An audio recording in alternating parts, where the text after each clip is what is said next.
Okay, on this video, I'm going to show you how to share a Google file. This could be a Google Doc, um, a Google Map. Some of them look slightly different depending on which application you're using. So right now, I have this document, text circles, and if I go to the share button, it says it's private only to me.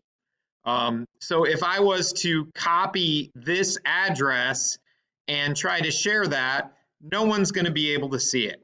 That's a problem. So I click on share. And right now, my link is restricted. Only people added can open with this link. So you have to add all kinds of individual people. You're not going to add all your classmates. So there's something you can do here. You click on change to anyone with the link. Now it says anyone on the internet with this link can view. That doesn't mean anyone on the internet can see it. It just means anyone who has your link, which would be your classmates only.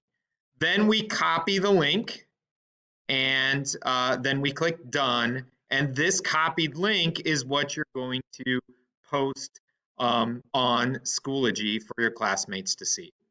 It's that simple.